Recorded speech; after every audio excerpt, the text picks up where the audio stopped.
अक्सर हिंदुत्व के मुद्दे पर बयान देने के लिए सुर्खियों में रहने वाले बागेश्वर धाम के बाबा धीरेन्द्र शास्त्री एक बार फिर चर्चा में है। दरअसल यहाँ धार्मिक महाकुंभ की शुरुआत हुई है। बड़ी तादाद में धीरेन्द्र शास्त्री के भक्त यहाँ पहुँचने लगे हैं। इस बीच मध्य प्रदेश कांग्रेस के बड़े नेता और पूर्व मुख्यमंत्री कमलनाथ को भी बागेश्वर बाबा के दरबार में हाजिरी लगाते देखा गया। कमलनाथ को सॉफ्ट हिंदुत्व की छवि वाला कांग्रेसी नेता माना जाता है। माथे पर त्रिपुंड और गले में लाल गमछा डाले कमलनाथ ने सबसे पहले बालाजी मंदिर में मत्था टेका और फिर बाबा धीरेन्द्र शास्त्री से मुलाकात की। लेकिन अब इस मुलाकात के कई सियासी मायने निकाले जा रहे हैं। वो कैसे, बात करेंगे इस रिपोर्ट में। मध्य प्रदेश के पूर्व मुख्यमंत्री और कांग्रेस नेता कमलनाथ इन दिनों सूबे में हिंदुत्व के इर्द गिर्द अपनी सियासी बिसात बिछाने में लगे हुए हैं। सत्ता में रहते हुए भी और सत्ता चली जाने के बाद भी कमलनाथ सॉफ्ट हिंदुत्व वाली ऐसी बड़ी लकीर खींचने में लगे हैं जिससे बीजेपी के हार्ड हिंदुत्व का मुकाबला किया जा सके। माना जा रहा है कि ये सब मध्य प्रदेश में इसी साल के अंत में होने वाले विधानसभा चुनावों को लेकर किया जा रहा है, ताकि प्रदेश में हिंदुत्व के मुद्दे को लेकर हिंदू जनता का साथ हासिल किया जा सके। कमलनाथ लाव लश्कर के साथ पंडित धीरेन्द्र कृष्ण शास्त्री के पास पहुंचे और दोनों में काफी देर तक मुलाकात चलती रही। दोनों की इस मुलाकात से एक फोटो भी खूब वायरल है, जिसमें कमलनाथ जमीन पर बैठे नजर आ रहे हैं तो वहीं धीरेन्द्र कृष्ण शास्त्री अपने आसन पर विराजमान हैं। बागेश्वर धाम में लगने वाले दरबार में कांग्रेस के दिग्गज नेता के पहुंचने और मेल मुलाकात के अब कई सियासी मायने निकाले जा रहे हैं। वहां से निकलते हुए जब कमलनाथ से पत्रकारों ने हिंदू राष्ट्र को लेकर सवाल पूछा तो सुनिए उन्होंने क्या कहा। मोबाइल नीचे करो, मोबाइल कैमरा। संविधान भारत का है। दरअसल धीरेन्द्र शास्त्री को बीजेपी के पक्ष वाला माना जाता है। वो ऐसे मुद्दों के साथ खड़े रहते हैं जिनके साथ बीजेपी अपनी सियासत करती है।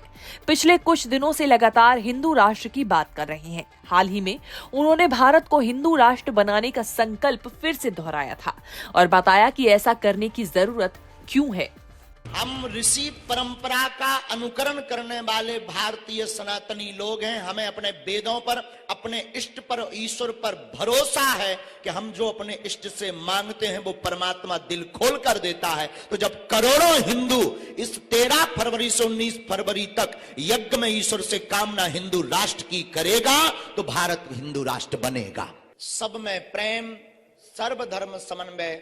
हिंदू राष्ट्र का मतलब हमें किसी धर्म से या पंथ से, धर्म तो सिर्फ सनातन है, हमें किसी पंथ से मतलब नहीं, किसी पंथ से दौराए नहीं, अपितु बार बार सनातन धर्म की जो अवहेलना की जाती उस अवहेलना से बचाने के लिए वह भारत के अंदर की अखंडता ना खंड खंड हो, इसलिए भारत को हिंदू राष्ट्र बनाना बहुत आवश्यक है।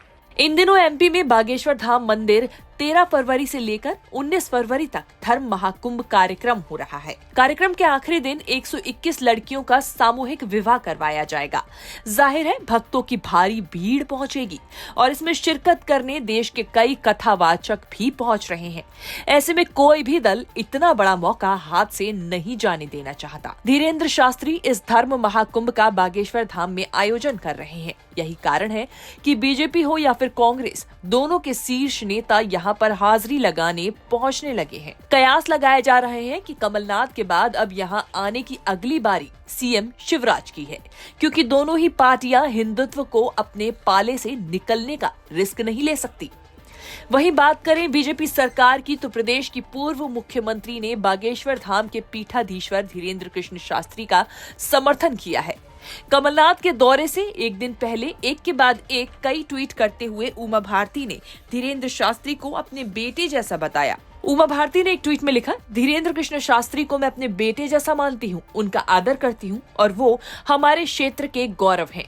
उमा ने बागेश्वर बाबा के लिए आगे लिखा, धीरेन्द्र कृष्ण शास्त्री एक तपस्वी और अलौकिक हैं।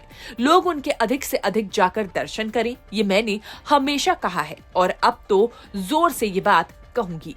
कांग्रेस और बीजेपी दोनों ही सॉफ्ट हिंदुत्व के मुद्दे पर साल के अंत में होने वाले चुनावों पर नजर गड़ाए हैं।